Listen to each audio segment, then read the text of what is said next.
González, tu profesora de historia, y hoy desarrollaremos la semana número 2, poblamiento americano. Bien, vamos con las teorías de poblamiento americano y para esto hay que hacer dos apreciaciones. El punto número 1 es que debemos tomar en cuenta en qué periodo del desarrollo de la hominización llega el hombre al continente americano. Podemos tomar cualquier teoría, la teoría oceánica, la teoría asiática, la teoría australiana, la noratlántica, y siempre debemos recordar que el hombre llega a América en su periodo del desarrollo del Paleolítico superior. ¿Te acuerdas del Paleolítico superior? En el Paleolítico superior el hombre era como tú, ¿te acuerdas? Un parásito. ¿Y por qué decíamos que era un parásito? Porque el hombre no produce nada por su propia mano, él todo lo toma de la naturaleza, él vive de la naturaleza, ¿no es cierto? Entonces, ese vivir de la naturaleza implica que no hay desarrollo de trabajo, ¿no es cierto? Que él solamente se dedica a las actividades depredadoras, parasitarias o también llamadas de subsistencia, ¿no es cierto? Ahora bien, tenemos un mapa donde tenemos las principales rutas migratorias. Vamos a estudiar en este capítulo solamente 4 rutas importantes que se toman en el examen de admisión. La primera ruta es la de la teoría asiática. El profesor Adles Hatlika habla de la llegada del hombre desde el continente asiático, que tú ves en el número 1 del continente asiático, al continente americano. Ese traslado del hombre al continente americano tiene una causa, y la causa es el mantenimiento de la especie. ¿Qué quiere decir esto, profe? Que estamos en pleno cambio climático. Tú sabes que la Tierra tiene 2 momentos geológicos, ¿no es cierto? Uno son los glaciares, que son los periodos de enfriamiento naturales, periodos de enfriamiento de la Tierra, y los otros son los intraglaciares, que son los periodos de calentamiento de la Tierra. Esto, como te lo decía, es natural, es normal, que por periodos de larga extensión, de miles de años, la Tierra comience esos procesos intercalados, estos procesos que están uno después del otro. Ahora bien, cuando hablamos de glaciares o el periodo glaciar, hablamos de un proceso de enfriamiento de la Tierra que permite la eustasia glacial. ¿Qué significa esto? Significa que cuando los polos de la Tierra se congelan, el agua también se congela, y al congelarse el agua, ¿qué ocurriría por añadidura? Es obvio que va a bajar el nivel del mar, ¿no es cierto? Y cuando baja el nivel del mar, ¿qué provoca esa eustasia glacial? Provoca la aparición del suelo marino. Pero si tú te das cuenta, el suelo marino es muy parecido al suelo terrestre. Cuando hemos visto nuestras clases de geografía en el colegio, nos hemos dado cuenta que el suelo terrestre no es plano. Tenemos montañas, volcanes, depresiones, etcétera, etcétera, mesetas, por ejemplo. Entonces, todos esos pequeños baches, hendiduras que tiene la Tierra, también están en el fondo del mar, porque en algún momento, recuerda que éramos la famosa Pangea. Si éramos la famosa Pangea, quiere decir que todo era tierra. Entonces, de allí es donde va a brotar. Del suelo marino va a aparecer la forma irregular que se encuentra en él. Entonces vamos a ver que baja el nivel del mar y comienza a aparecer por momentos agua, por momentos tierra, por momentos agua, por momentos tierra. A eso tú le llamas un puente. A ese puente en el medio de 2 continentes lo llegamos a llamar Istmo de Beringia. Bien, hablábamos entonces de la teoría de Adles Hatlika, y decíamos que una de las causas que hace que el hombre llegue de Asia a América a través del Istmo de Beringia, que ya sabemos que es un puente de tierra, es el mantenimiento de la especie. ¿Y por qué hablamos del mantenimiento de la especie? Porque tú recuerdas que en un periodo de frío, ¿qué pasa con la vegetación? ¿Aumenta o disminuye? Si la temperatura es más baja, por supuesto que la vegetación va a tender a disminuir, y como nosotros éramos unos parásitos que solamente nos beneficiábamos de la naturaleza, no solamente comemos plantas, ojo, para ese momento, también comemos animales. A menor cantidad de plantas, menor cantidad de animales, y por lo tanto el ser humano tiene que ir, ¿qué cosa? tiene que ir a buscar sus plantas y sus animales para poder comer. Pero, oh sorpresa, sí lo puede hacer. ¿Y por qué lo puede hacer? Porque recuerda que en el Paleolítico inferior habíamos visto que en la categoría Homo erectus, ¿no es cierto? Homo erectus, el hombre ya tenía la capacidad de migrar. Entonces, el hombre sale de Asia hasta América cruzando 90 kilómetros. Si tú me preguntarás, profe, por el puentecito de tierra necesariamente, utiliza el puente de tierra que es el Istmo de Beringia que ya hemos detallado, pero en realidad no solamente utiliza el Istmo de Beringia, también utiliza las famosas islas aleutianas que están aquí alrededor de del continente asiático para ir de un lugar a otro. Recuerda que el nivel del mar está mucho más bajo y que por lo tanto la posibilidad de llegar de un lugar a otro es mucho más fácil. Entonces, Alex Katlicka dice, seguramente el hombre debió llegar al continente asiático buscando su alimento para mantener la especie hasta América.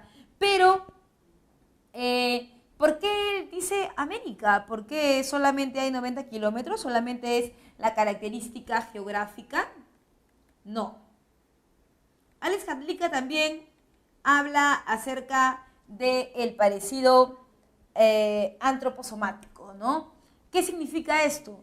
Que en realidad para él, los asiáticos de ese momento que él está evaluando con los asiáticos americanos son muy parecidos y efectivamente no se había equivocado, pero cuando decimos parecidos nos referimos a que son físicamente parecidos. Por ejemplo, él habla acerca de que asiáticos y americanos comparten el cabello lacio o lisótrico como el de tu profe, ¿no es cierto? Recontra lacio, que están presentes en los dos. También comparten la poca pilosidad corporal, sobre todo la escasa pilosidad facial. ¿Y esto por qué? Tú recuerdas que la pilosidad corporal y la facial tienen una tarea en tu vida diaria, ¿no? En la vida de los hombres. Es que fungen como un regulador térmico en el cuerpo. Las sociedades que son nórdicas tienen los hombres tienen mayor cantidad de vellos en cuerpo, porque eso les va a permitir evitar una hipotermia, ya que debes recordar que estamos en zonas donde hace mucho frío, pero imagínate que estamos aquí nosotros, americanos, cerca de la línea ecuatorial, en un clima tropical y que tengamos el cuerpo lleno de vello. Lo más probable es que te dé una diarrea y te deshidrates. Tú recuerdas, profesora, ¿pero por qué me daría diarrea? Porque tú sabes que el aumento de la temperatura en cuerpo provoca una cadena sintomatológica, y esta cadena de síntomas, uno de los síntomas de deshidratación es la diarrea. Entonces eso te podría provocar hasta la muerte, y por eso es que nosotros no tenemos gran cantidad de pilosidad en el cuerpo.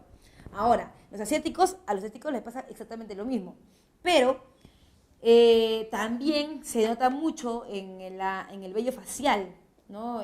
Los asiáticos y los americanos nativos no es que tienen una gran cantidad de pilosidad facial, sino solamente hay que ver a los compañeros de tu salón para que te des cuenta que tienen 4 pelos mazamorreros que le cuelgan de la quijada, que en realidad no tienen una función fisiológica, sino mucho más corporal, ¿no? Por otro lado también, recuerda, él habla del cabello lacio, de la pilosidad corporal, también habla de los ojos rasgados, ¿no? Que son muy parecidos en asiáticos y americanos para evitar el rebote de la luz y la quema de las córneas. Por otro lado, también está, y eso sí es un elemento súper interesante porque aquí sí hay pocas teorías posteriores que lo rebatan, y es que él habla de la posibilidad de que los americanos provengan de los asiáticos en la medida en que solamente esos dos grupos humanos son los únicos que cuentan o que presentan mancha mongólica. La mancha mongólica es una mancha verduzca amarronada que se encuentra en la parte baja lumbar de todos los recién nacidos asiáticos y americanos. No se encuentra en los europeos, no se encuentra en los africanos, y esto le indicaba a Alex Katlicka que efectivamente ahí existe una alta posibilidad, una alta probabilidad de que provengamos de un mismo tronco, ¿no? Común. Pero más allá del parecido físico o de la cercanía geográfica, Alex Katlicka no presentaba mayor data, mayor información sobre el por qué, ¿no? Se planteaba que nosotros éramos, digamos, provenientes de un mismo tronco. Luego está la teoría oceánica, y en el caso de la teoría oceánica es la que plantea el profesor Paul Rivett.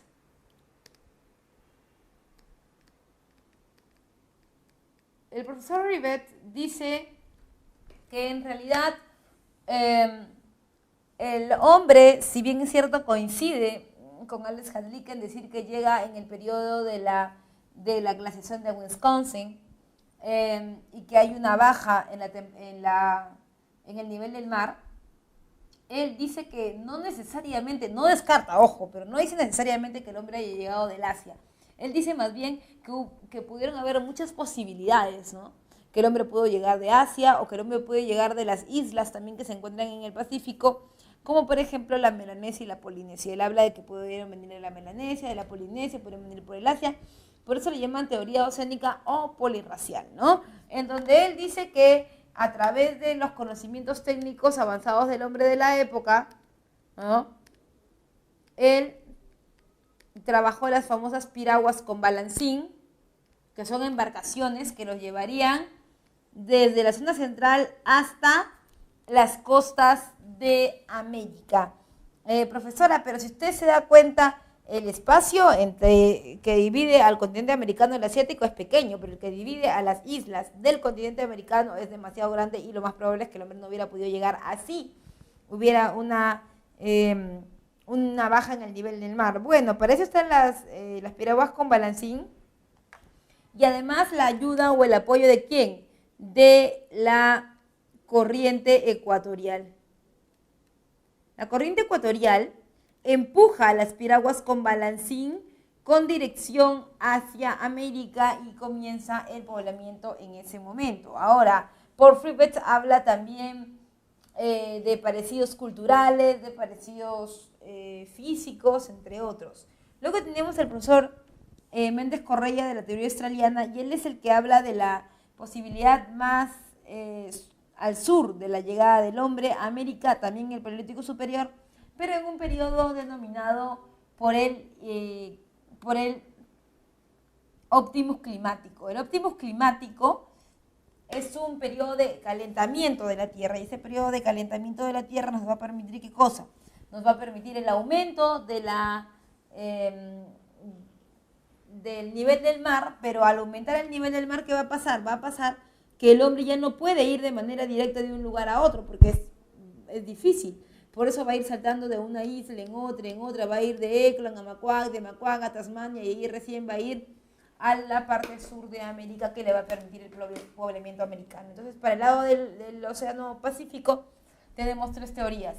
La primera, que es la teoría del profesor Paul Rivett, que habla acerca de que el hombre llega de Asia a América por el continente.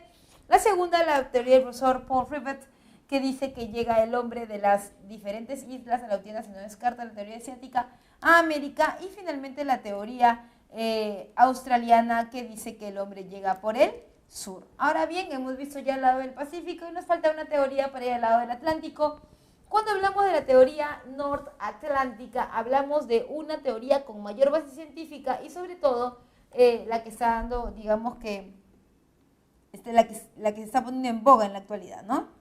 ¿Qué dice la teoría norte-atlántica? Bueno, dice que el hombre no llega ni por Asia, ni por las islas, ni por Australia, América, sino llega de Europa, cruzando el Atlántico, ¿no? ¿Y por qué se dice esto? Porque en Europa se han encontrado unas puntas proyectil que son, tú recuerdas que son el primer instrumento de cacería del hombre, se han encontrado unas puntas de la tradición solutrense, que son unas puntas bastante delgadas que el hombre utilizaba para la cacería.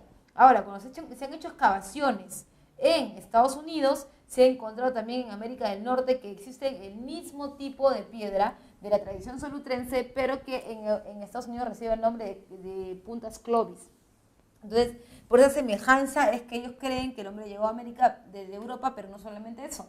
También he encontrado un esqueleto que es el esqueleto del hombre de Kennewick, que a todas luces se dio como resultado que era el esqueleto de un hombre de raza blanca o de raza caucásica, con lo que terminaban de confirmar que el hombre había llegado por Europa. Y si tú me preguntas cuál de las 4 es la correcta, hasta este momento no hay una correcta, pero las 4 están en debate.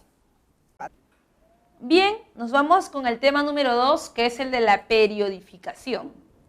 Cuando hablamos de la periodificación, aquí en América, tenemos que ver 2 teorías, ¿no? La primera es la teoría de John Rowe y la segunda es la teoría de Luis Guillermo Lumbreras. En el caso de Rowe, él hace un planteamiento bien interesante. Recuerda que esas teorías que vamos a presentar van, o abarcan desde la llegada del hombre de cualquier punto del mundo a América hasta la irrupción de los españoles.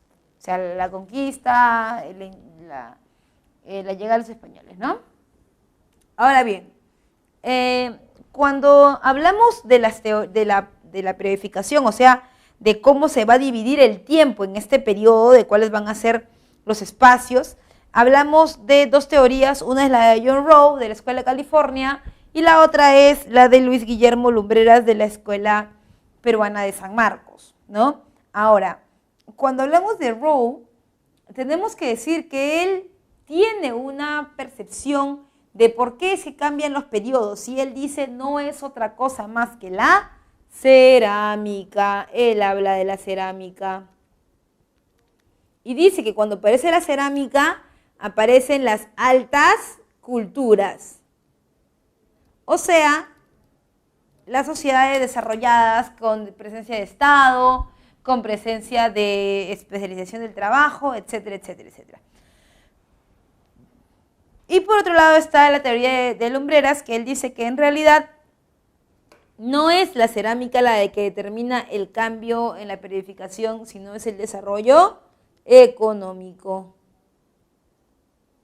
El primer periodo entonces, desde el que el hombre pisa el territorio peruano, para Rowe es el precerámico, o sea, antes de la cerámica. Para Rowe es el lítico. Eso es lo que nosotros hemos ya considerado desde hace mucho tiempo. Si tú te lo has dado cuenta en el colegio, te hablan del periodo lítico.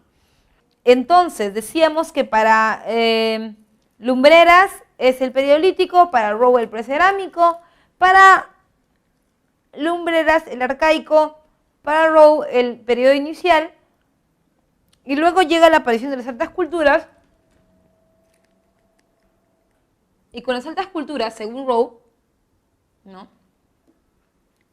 llega la cerámica y los grandes desarrollos. Ahora, lo que para Rowe es el horizonte temprano, para Lumbreras es el formativo. Lo que para Rowe entonces es el intermedio temprano, para Lumbreras es el desarrollo regional. Seguimos, para lo que para Rowe es el horizonte medio, para Lumbreras es el imperio Wari, y el intermedio tardío es para Rowe, y para Lumbreras son los estados regionales, y finalmente el Tahuantinsuyo, que es de Lumbreras, para Rowe es el horizonte tardío.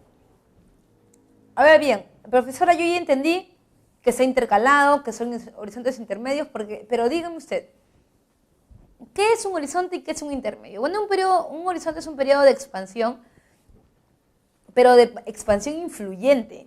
O sea, no es que los chavín, que por cierto no tenían ejército, no es que ellos vayan, golpeen a alguien, comercien con alguien y se expandan, sino que más bien ellos influyen en otros pueblos en la religión y comienzan a dominar los sectores. ¿Cómo es esto? Imaginemos que tú eres un agricultor, yo soy un chavín vive en la zona alta, en sus templos altos, ¿no? Y no tiene que comer. ¿Qué cosa necesita chavín? Necesita excedente de producción. Pero para tener excedente de producción hay que dominar el inconsciente colectivo de la gente. Y chavín se comienza a expandir a través de su inconsciente, del dominio del inconsciente colectivo, y encontramos cerámica chavín por casi todo el Perú. Por ejemplo, si encontramos una cerámica chavín en Ancash, en la parte de arriba, sabemos que es de ellos, pero también podemos encontrar ese mismo tipo de cerámica en la selva, o en la sierra, o en la costa, y tú me preguntarás ¿por qué? Porque los chavín eran tendencia, hashtag cerámica chavín. En realidad todo el mundo quería ser como ellos. En realidad No es que la cerámica sea igual, pero sí está inspirada en ellos. Eso quiere decir que hay un respeto, quiere decir que hay una búsqueda por ser como ellos, ¿no? Por eso son un horizonte. Luego está el primer intermedio, o que también se llamaría para lumbreras, el desarrollo regional. Ya Lumbrera lo explica mejor que Rowe, ¿no? O sea, un desarrollo regional implica que ya no estamos frente a un periodo de dominio, de influencia, sino que más bien esta influencia ha decaído. ¿Y por qué ha decaído? Porque Chavín ha desaparecido prácticamente, porque lo que lo mantenía era su religión, el culto, y ahora ya no van a poder tener excedente de producción por esa causa. Bien, después tenemos el intermedio temprano y en el caso de Lumbreras, el desarrollo regional. ¿Qué me dicen los desarrollos regionales, no? Me dicen que son periodos de contracción de la cultura en donde no vamos a encontrar cerámica parecida solamente en el área, no vamos a encontrar a nadie que lo haya copiado, entre comillas. Luego viene el horizonte medio, que es la misma idea, en el caso de Tiahuanaco y Huari. El intermedio tardío. El intermedio tardío es interesante en la medida en que es un periodo en donde se ponen en funcionamiento casi todas las formas que se han creado en el periodo anterior, o sea, en el segundo horizonte. ¿Quién es en el segundo horizonte? En el segundo horizonte está Tiahuanaco y Huari. Ahora bien, en el caso de Tiahuanaco, sabemos que Tiahuanaco se expande muy parecido a Chavín, pero que Huari tiene un ejército poderoso. Ahora, los Huari se expanden de manera violenta y comienzan a formar lo que se conoce como las ciudades cabeceras de región. Las ciudades cabeceras de región son ciudades igualitas, idénticas, igualitititas al centro de Huari, que es Viñaque. Ahora, cuando vemos a Viñaque nos vamos a dar cuenta que es un modelo para poder dominar a los demás. Entonces, si tú tienes ciudades cabeceras de región casi por todo el territorio, lo que vas a lograr es que vayan a haber varias Viñaques. Entonces, con mis ciudades cabeceras de región, que son la sucursal de mi capital, yo puedo ir expandiéndome, y es un modelo espectacular. El único problema de esto es que si yo me expando demasiado, ¿qué puede ocurrir conmigo? Primero, que mi centro se va a debilitar, y segundo, que eso va a provocar por expansión un debilitamiento y por supuesto una posterior caída. Entonces, ¿por qué cae Huari? Por una expansión desmedida. La única consecuencia importante de eso, aparte que desaparece Huari, es que sus ciudades cabeceras de región explotan en 1000 pedazos y cada pedacito luego va a llegar a ser una sociedad del intermedio tardío. Eso explica entonces por qué en el intermedio tardío hay sociedades que son tan desarrolladas, que son especialistas. ¿Especialistas en qué, profe? En comercio, en orfebrería, en metalurgia, en arquitectura. Esas son las especializaciones que tenía Huari. Entonces vemos aparecer una sociedad chincha, comerciante 1000 por 1000. Vemos a los chimúes, a los chinchas, a los chancas, a los huancas, a los mismos incas, ¿no? En su versión pequeña o kits. Y luego es el enfrentamiento entre esas etnias el que provoca como resultado la posesión o la supremacía de uno solo, que en ese caso son los incas, que van a formar, y ahí sí están de acuerdo Rowe con Lumbreras, que van a formar lo que dice un periodo que Rowe llama tercer horizonte o horizonte tardío, y que Lumbreras llama el Tahuantinsuyo. Entonces, allí tenemos todo el desarrollo, ¿no es cierto?, de las sociedades del precerámico hasta la llegada de los españoles, que ahí también hay otra periodificación, hay otra forma de ver hasta que aparece la República. Entonces tenemos completo lo que vamos a ver en esta primera parte del curso, en el caso de Historia del Perú, que vamos a ver desde el periodo precerámico, la llegada del hombre a América y al Perú, por supuesto, puntualmente, hasta la caída del Tahuantinsuyo. Bien, vamos ahora con el tema número 3, que sería desglosar los periodos del poblamiento americano. Una de las cosas que tenemos que tomar en cuenta es que, como te lo decía al principio, bajo cualquier teoría, bajo cualquier posibilidad, el hombre llega a América en el periodo del Paleolítico Superior. Y en el Paleolítico Superior el hombre tiene características, bueno, en general en todo el Paleolítico, ¿no?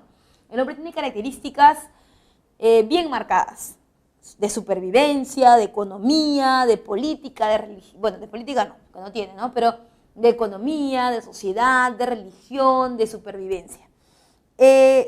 Utilizando la lógica, no deberíamos o no tendríamos por qué estudiar dos temas que son tan parecidos y que se desprenden unos del otro. Entonces, las cosas que hemos visto en la semana pasada, quiero que te las acuerdes ahora para ponerlas en práctica en esta semana.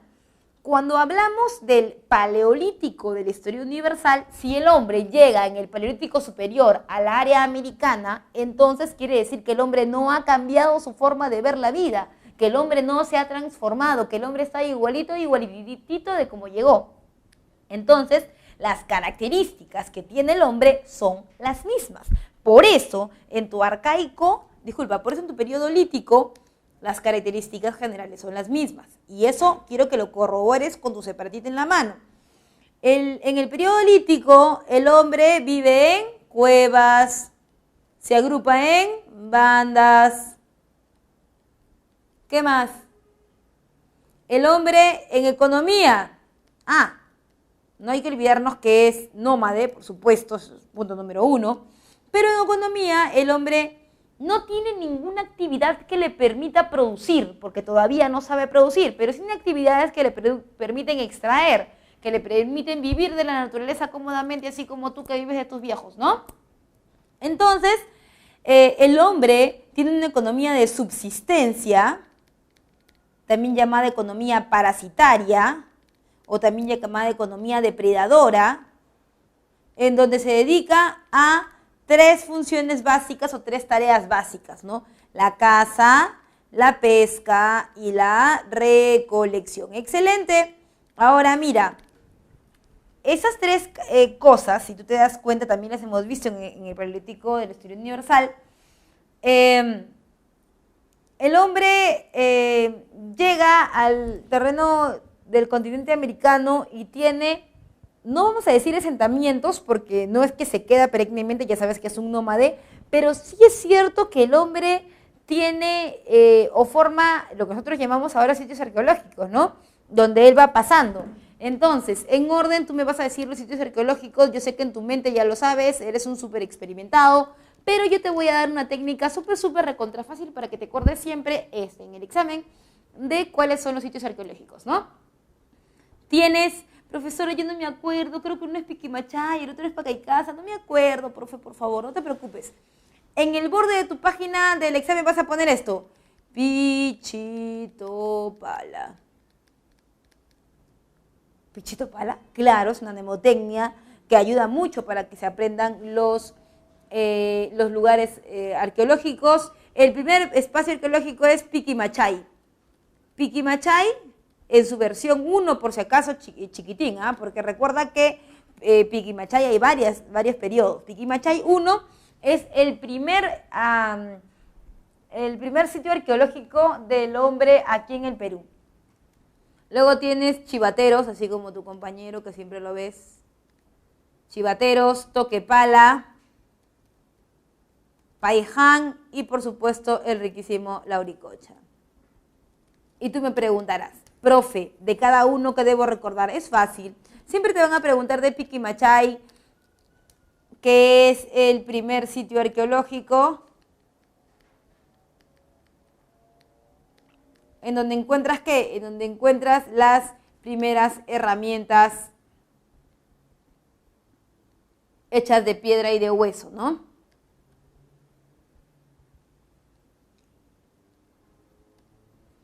Luego tienes Chivateros. Chivateros es interesante porque es una cantera lítica.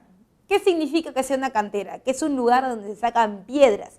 ¿Piedras para hacer mi casa, profe? No. ¿Para qué vas a hacer una casa si tú nunca vas a vivir ahí? ¿No ves que siempre vas caminando?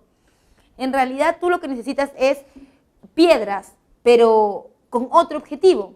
Si tú eres un cazador, recolector, pescador, un un hombre con una economía de subsistencia, lo que tú necesitas es una piedra para que sea tu arma, tu proyectil, ¿no es cierto? Y para eso necesitamos un tipo de piedra especial. No solamente para que me sirva como proyectil, sino también para que me sirva como cortador, como raedor, como percutador, para descamar, por ejemplo, para cortar la cabeza del pescado, para muchas cosas. Ahora, con una piedra como la que tú conoces, que ves en la calle, que son cantos rodados, esas plomas, no te va a servir de nada, obviamente. Porque si tú agarras una piedra y la golpeas una piedra con otra, las que encuentres en la calle de las plomas, nunca sale nada. Pero si tú vas a este sitio de chivateros y sacas piedra de las canteras, te vas a dar cuenta que son de la familia de los cuarzos, es el sílex, la familia de los cuarzos. Entonces, cuando tú rompes esas piedras, tienden a romperse con filo. Entonces tienes una piedra, pero que no solamente es una piedra, sino que también puede ser un cuchillo, un descamador o un percutador. Hay miles de funciones. Son piedras normalmente planas que tienen filo y que sirven para mantener el sistema de cacería, pesca y recolección de ese periodo, ¿ya? Entonces, ¿dónde encuentro esas piedras, profe, que parecen cuchillo, que parecen espejo? Las encuentro en las canteras líticas.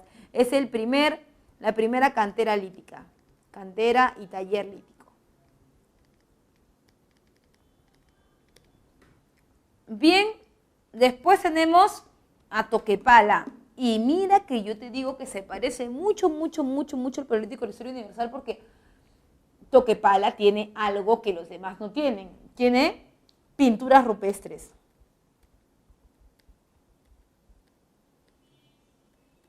Que es lo que nosotros conocemos cotidianamente en la Historia Universal como el arte parietal.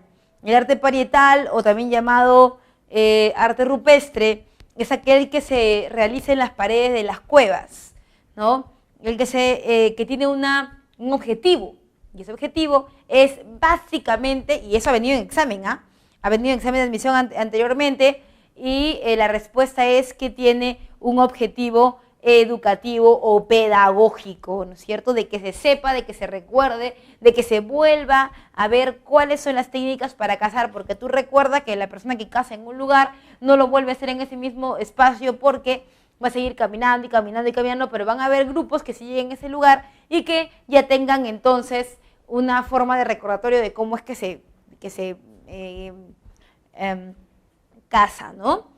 Bien, a esto hay que ponerle nombre propio. Tú recuerda que la cacería tiene un nombre propio y aquí lo llamamos cacería colectiva. También recordado en el concepto del chaco o chacuy. Profe, ¿qué es el chaco o chacuy?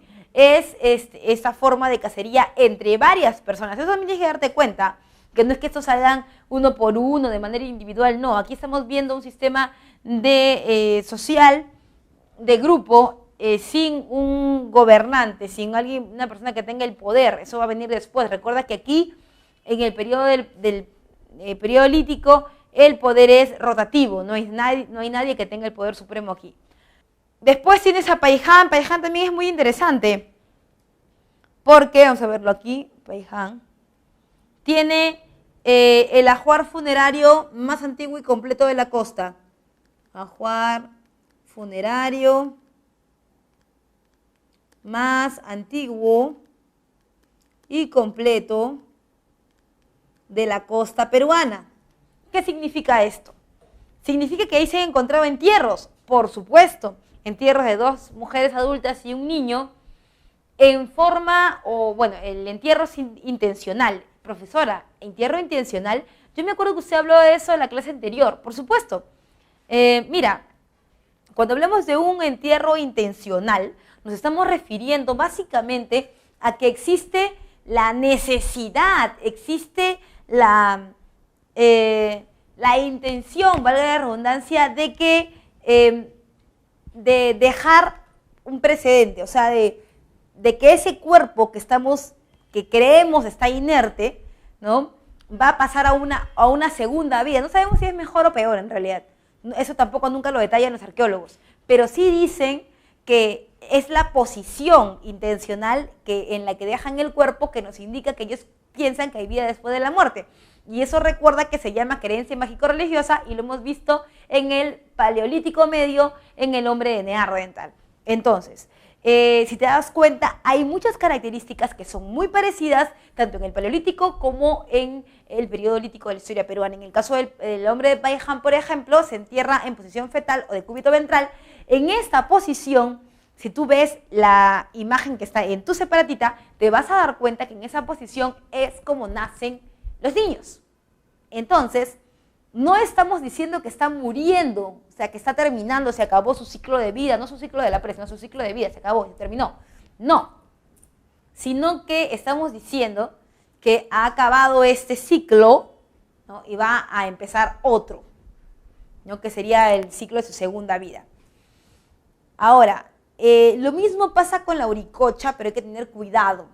Los restos de Paiján son los más antiguos de la costa. Están completos y tienen ajuar funerario.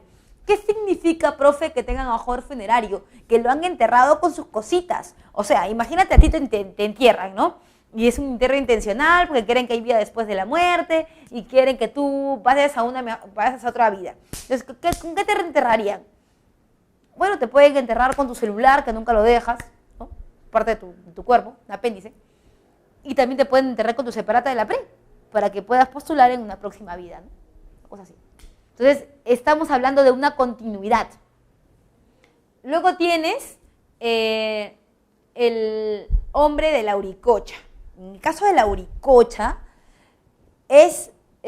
son entierros que no están completos, son incompletos, y son los más antiguos de la sierra, en la misma línea de los de Paiján. Entonces, tenemos ya todos los sitios del periodo lítico, ahora nos vamos rápidamente con el periodo arcaico. El arcaico tiene dos subperiodos, ¿no? Y, profesora, una preguntita, ¿el arcaico qué es? Bueno, el arcaico es un periodo de tránsito, ¿no? De preparación, de aprendizaje, que el hombre tiene entre que viene y sigue caminando sin rumbo hasta que se instala por completo en el actual territorio peruano. Entonces tienes al arcaico inferior y al arcaico superior. Profe, el arcaico superior me marea porque yo no entiendo bien eso. No te preocupes, el arcaico superior es muy recontra súper parecido al mesolítico de la historia universal. Y cuando hablamos del mesolítico de la historia universal, coinciden en algunas cosas. Mira, por ejemplo, en la característica climática. En el caso del mesolítico de la historia universal, está dado por características en donde la Tierra comienza a calentarse. Y ese calentamiento de la Tierra permite una mejor o una más importante, digamos, presencia de vegetación. Quiere decir que cuanto más calor hace, el clima se vuelve más tropical, y al volverse más tropical, entonces hay más vegetación, lo que permite que el hombre pueda desarrollarse mejor porque él es un parásito de la naturaleza. Muy bien. También pasa lo mismo aquí. Aquí estamos en un periodo llamado Holoceno. El Holoceno es el periodo de calentamiento de la Tierra, que algunos lo han llamado timus climático, lo han llamado de muchas maneras, pero tú le llamas Holoceno. El Holoceno permite entonces una mayor cantidad de vegetación y por lo tanto también una mayor cantidad de animales. Esto va a permitir entonces que el hombre poco a poco, ¿no? Paso a paso, pueda ir dándose cuenta que no es necesario ir detrás de la naturaleza, que en la medida en que él esté más cerca de la naturaleza y que esa sea más abundante, él la puede manipular, pero tiene que aprender a hacerlo. Y es el arcaico inferior el periodo más importante para hacerlo. O sea, en el arcaico inferior el hombre comienza a aprender qué es lo que debe y no debe hacer para tener alimento cerca de él. No tiene que salir a buscarlo siempre, no tiene que salir a la caza, a la pesca, a la recolección. Él empieza a aprender que puede dominar los ciclos de vida de las plantas y los animales. Entonces, en el arcaico inferior vamos a ponerle que es muy parecido, o como tú le llamas en geometría, es congruente al mesolítico, que aparece en un periodo de Holoceno, que tiene una economía, no es productora, pero está en el intento. Y en esa economía hay dos características importantes que ver. Una es que se desarrolla horticultura y otra es que se desarrolla domesticación de animales. No te confundas, ¿ah? En el Lítico el hombre no hace nada, es un recontravagazo, solamente vive en la naturaleza. Y en el caso del arcaico inferior, el hombre vive de la horticultura. ¿Qué es la horticultura, profe? Es la forma primaria de la agricultura. O sea, él ahí todavía no cultiva grandes hectáreas de alimentos, pero sí, como tú, ¿no? Tiene su biohuerto, un pedacito, una maceta, donde va practicando, ¿no? Haciendo sus pininos, ¿no? Él tiene que darse cuenta de cómo es que, cuánto tiempo demora en crecer las plantas, en aparecer las flores, los frutos, si son o no posibles de alimentarse con ellos. Entonces, el hombre comienza a darse cuenta que puede ser factible dominar la naturaleza, pero para esto hay que tenerla cerca.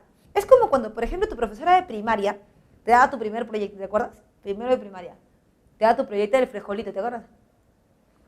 Era un frijolito, un vasito de plástico y algodón. Entonces tú ponías el vasito, el algodón, el frijolito. Yo me acuerdo que me dio mi profesora de primer grado y me dijo, hay que echarle agüita. Y yo le eché agua, pero mi frijol estaba seco. Y yo veía que mis compañeros estaba brotando. Dije, uy, pucha, mi frijolito tiene mucha sed. Voy a darle más agua. Le eché más agua en la mitad del vaso y lo ahogué al frijol. Negro el día siguiente con su barbita. Bueno, y la profesora me dijo, no, ya este frijol no se puede hacer nada, ya no, tienes que botarlo. A la siguiente vez, ya casi ni le echaba agua al frijol, el pobre se secó. Ya tampoco duró. Ya me di cuenta de que no debo echarle mucha agua, pero tampoco debo echarle tan poquita para que se muera. Entonces aprendí cuáles son las necesidades de ese elemento para que pueda reproducirse. Es lo mismo del hombre del Mesolítico. Es como si tuviera su primer proyecto del frijolito. Él va a estar ensayo y error, ensayo y error, ensayo y error. Y cuando le salga bien, entonces dirá, bueno, ahora sí puedo dominar la naturaleza, pero eso demora mucho tiempo. ¿Y cuándo lo logra hacer, profe? Cuando llega al arcaico superior. ¿Ya? En el caso de la sociedad, recuerda también, las sociedades básicamente se agrupan en clanes. La diferencia fuerte, ellos se agrupan en clanes. ¿Qué quiere decir?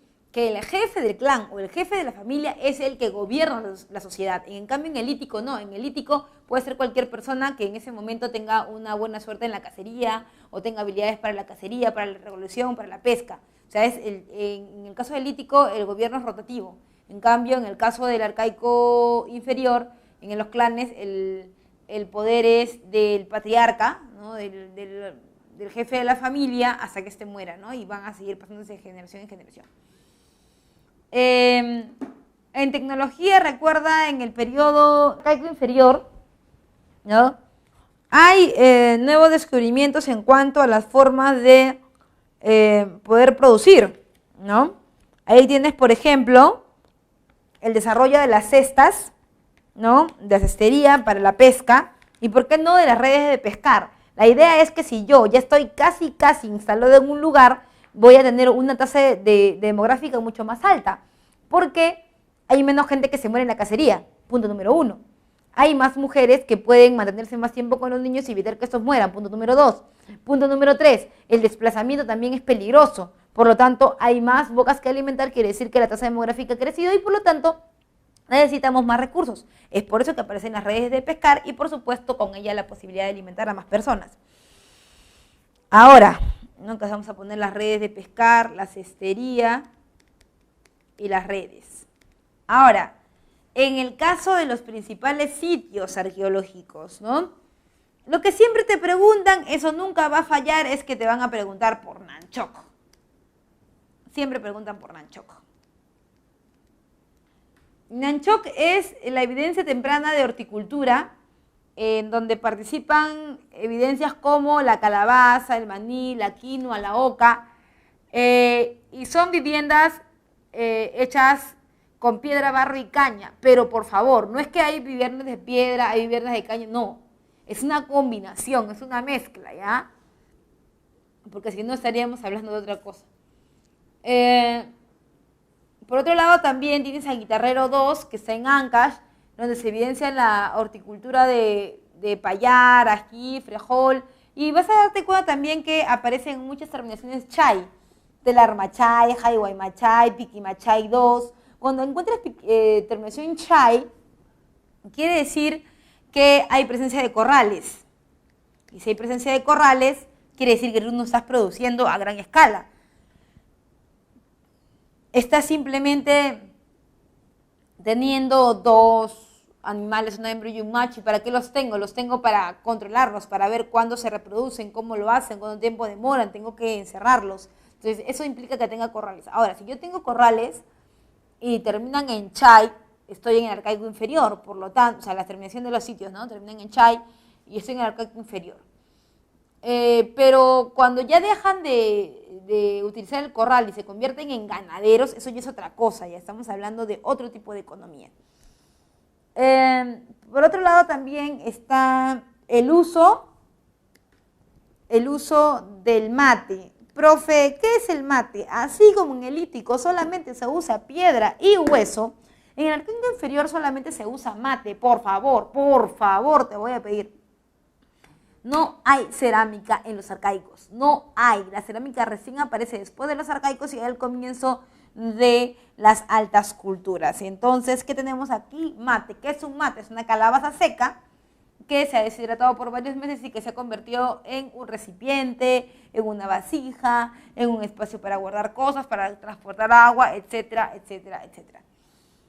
Y luego también tienes el arcaico superior, que es muy parecido o congruente con el neolítico del estudio universal. Y aquí aparece una característica que habíamos visto en el estudio universal que se conoce como la revolución neolítica de los Andes.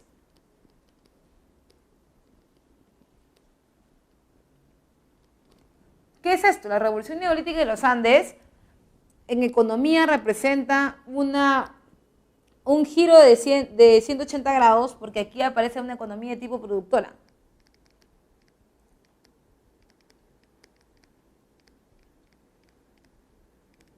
Que se dedica al desarrollo de la agricultura y la ganadería. Además de esto, es una sociedad, si te das cuenta, yo soy un ganadero, yo no me voy a mover, y si no me voy a mover, porque antes me movía porque quería mi comida, pero ahora no lo necesito, así que me voy a volver un sedentario. Siendo un sedentario, ¿cuántas cosas pueden pasar? Muchas, profe. Como por ejemplo, si soy un sedentario, profe, hago mi casita de piedra, arquitectura megalítica también, porque si hago mi casa de piedra quiere decir que yo voy a vivir por ahí por siempre. Y si voy a vivir ahí por siempre, las formas religiosas tengo que desarrollarlas en comunidad. Aparecen los templos. Ahora, otra cosa, si yo soy agricultor y siembro una hectárea de ají, no me voy a comer todo el ají porque entonces me voy a morir de indigestión. ¿Qué hago? Tengo mi vecina que ha sembrado papita. Y le digo, vecina, tú me das tu papita, ¿no? Yo te doy mi ajicito. Hay un intercambio, hay un trueque. Por favor, no comercio porque no hay moneda. Cuando aparece la moneda, recién viene el comercio. Hay trueques, intercambios entre personas que están siempre juntas. No son vecinos, por más decirlo. Hay trueques, entonces vamos a poner acá el hombre hace trueques. Consume lo que puede. Y lo que le sobra se llama excedente de producción. Ahora, si hay un excedente de producción, un excedente productivo, tiene que haber alguien que lo administre. Y ese que lo administra tiene que poder tener reservas, repartirlo, ser alguien también que la gente respete. A ese le llamas sacerdote. Aparece el Estado teocrático. Eso es bien interesante, porque esa es la propuesta de la profesora Rushadi acerca de Caral. Ella dice que Caral es el estado prístino del Perú, o el primer estado, ya que ahí va a encontrar ella el trabajo de los sacerdotes especialistas. ¿Especialistas en qué, profe?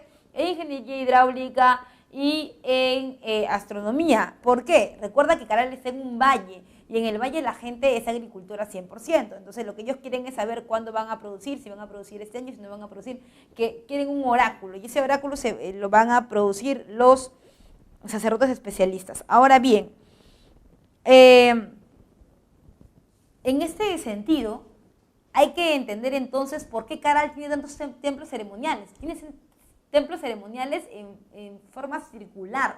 Si vemos el círculo es una figura que dice mucho. Vamos a verlo por acá. El círculo. El círculo es una figura que denota una participación religiosa alta, en relación a que, si este es el círculo, y tú sabes perfectamente por tu curso de geometría que el centro de la circunferencia, cualquier punto de ella, los radios son iguales, y si los radios son iguales quiere decir que la figura, o sea que todos los radios miden lo mismo, por lo tanto la figura es perfecta, y si la figura es perfecta y estoy haciendo ahí mi ceremonia religiosa, quiere decir que hay una alta religiosidad, y en un sitio donde hay la religiosidad, entonces ¿quién gobierna? El sacerdote, pues. ¿Te das cuenta? He ahí la justificación de por qué sabemos que Caral es una sociedad eminentemente religiosa y que tiene un estado de tipo teocrático, ¿ya? Ahora, tiene plataformas escalonadas, dice.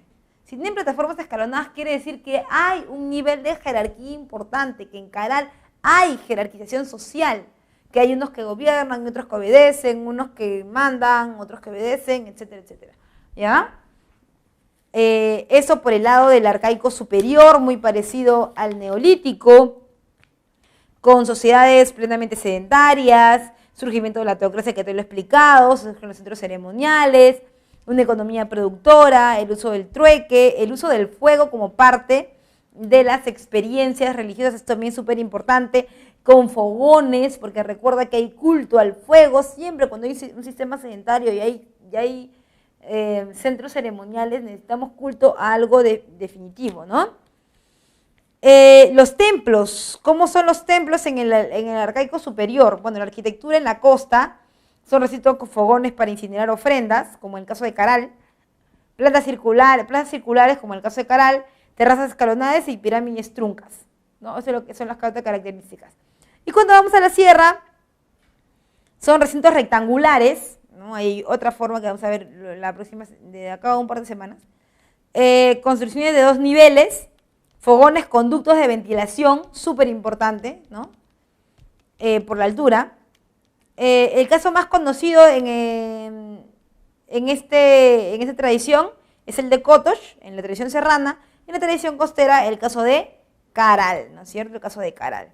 Bien, tú ya sabes que en el arcaico superior tenemos, aparte de Caral, otros 4 sitios más. El otro es Huaca Prieta. De Huaca Prieta, ¿qué me importa? Me importan sus mates.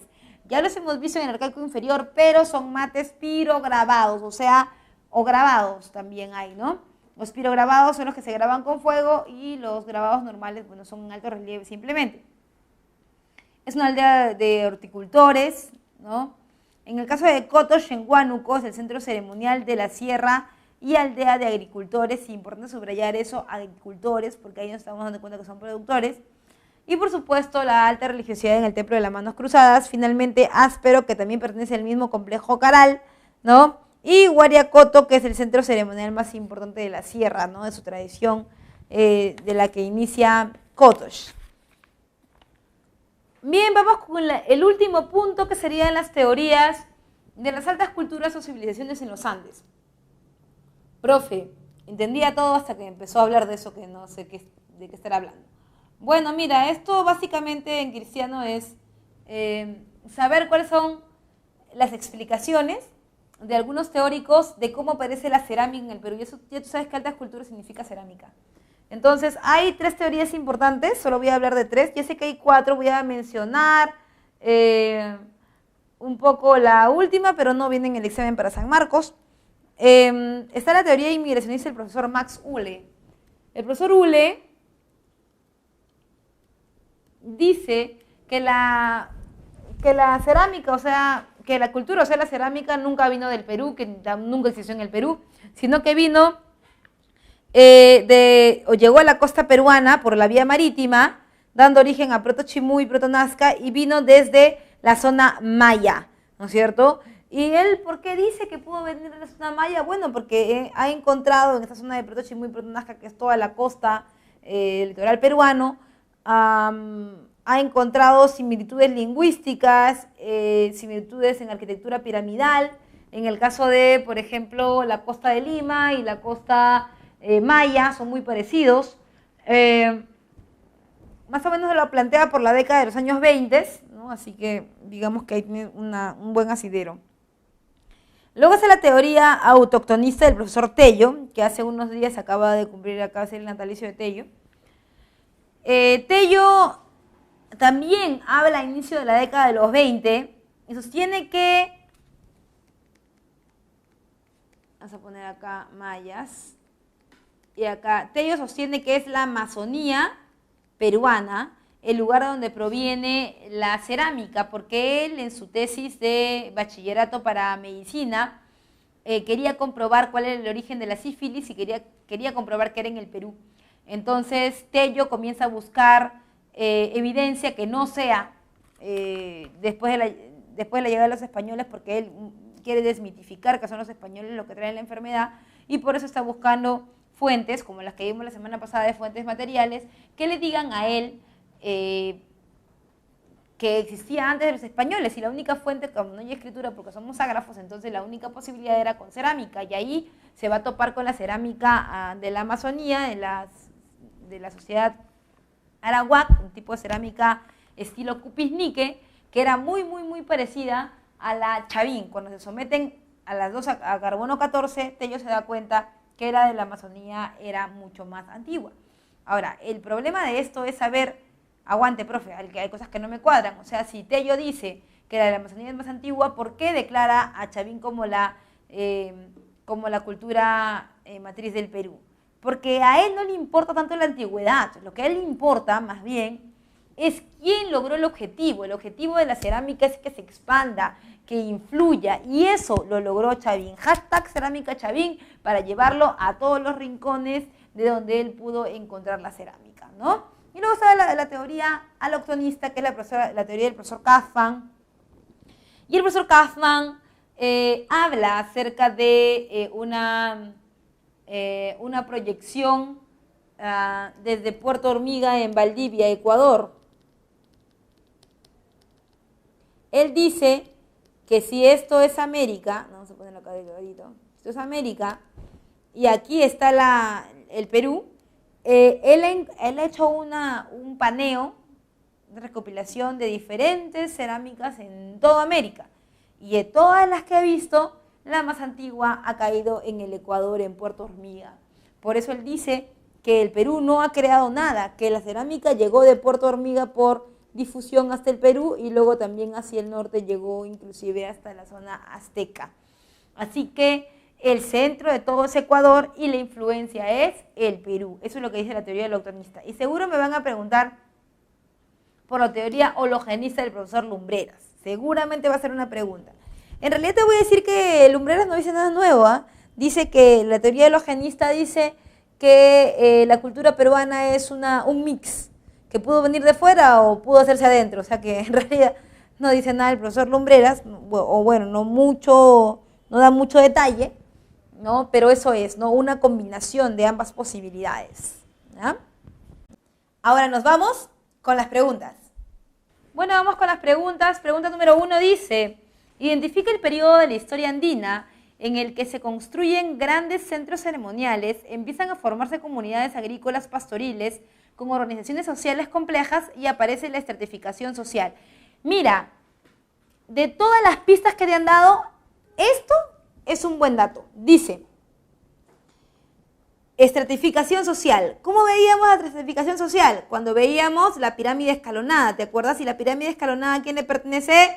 A Caral. ¿Caral qué periodo es? Arcaico superior. Pero vamos a cerciorarnos que sí estamos haciendo las cosas bien. Dice, se construyen centros ceremoniales. Ponte a pensar, ¿cuándo construirás un centro ceremonial? ¿Cuando vas de paso por un lugar? ¿Cuando te quedas solamente meses o cuando te vas a quedar a vivir ahí? Cuando te vas a quedar a vivir ahí. ¿Y cuándo te quedas a vivir ahí? Cuando eres un sedentario, ¿no es cierto? ¿Y cuándo estás en el periodo de los sedentarios? En el arcaico superior. Muy bien, pregunta número 2. Dice, relacione correctamente ambas columnas. Periodo lítico, una característica del lítico. Son sociedades como tú, depredadoras. ¿Sí o no? Arcaico superior. En el arcaico superior hay una arquitectura ceremonial como los templos Caral, por ejemplo, o Kotosh, ¿no? En el arcaico inferior dice, se inicia la horticultura. Claro, eso es cierto. Recuerda que la horticultura es el inicio de la agricultura. Por eso, tu clave es la letra C1A, 2C, 3B. Pregunta número 3 dice, establezca la relación correcta en relación a los restos y sus características del periodo precerámico. O sea, te dice que una de las dos columnas con sus características. Dice, Toquepala, ¿qué era Toquepala? ¿Te acuerdas que habían cuevas con pinturas con arte rupestre, que es como si fuera tu primer muro de Facebook donde vas a poner todas las cosas más importantes para ti? El 1 son las pinturas rupestres. Santo Domingo, pescadores especializados del arcaico inferior, ¿no es cierto? Pescadores. Telarmachay, recuerda que todo lo que termine en chay es del arcaico inferior porque tiene que ver con corrales. Y los corrales siempre son para domesticar animales, como por ejemplo las llamas y las alpacas. Y finalmente Huacapireta, donde está el tejido zoomorfo y por supuesto las formas de telar doble, ¿no? Entonces tu clave sería 1D, 2A, 3B, 4C. Tu clave es la letra E, de enano. Pregunta número 4 dice, el sitio arqueológico de Cotox, en Huánuco, es uno de los más importantes del periodo arcaico superior. Ahí se descubrió la arquitectura ceremonial temprana y un par de esculturas en barro crudo denominadas manos cruzadas. Señala el elemento o característica que corresponde a dicho sitio. Bien, Cotox es arcaico superior. Eso nos han dicho en la separatita, ¿no es cierto? Ahora, cuando hablamos del arcaico superior, ¿no es cierto? Hablamos de que Cotox es parte de este periodo arcaico superior. Pero ¿dónde está Cotox? ¿En la sierra o en la costa? Está en la sierra. Y cuando hemos visto la arquitectura de la sierra, hemos visto que tiene básicamente recintos de fogón, conducto de ventilación. ¿Para qué sirve? Como hay mucha altura, no hay muchas corrientes de aire. Y como no hay muchas corrientes de aire, no puede avivarse la llama y mantenerse todo el tiempo en la ceremonia. Por eso el ducto de ventilación es súper importante para que entre y salga el aire, ¿no es cierto? Para que se mantenga la llama y además también para que mantenga la ventilación dentro del espacio.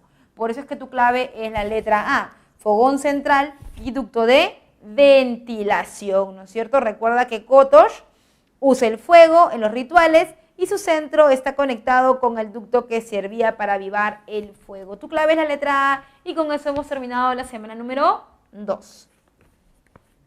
Eso ha sido todo por esta semana. No olvides que nos encontramos en el siguiente capítulo.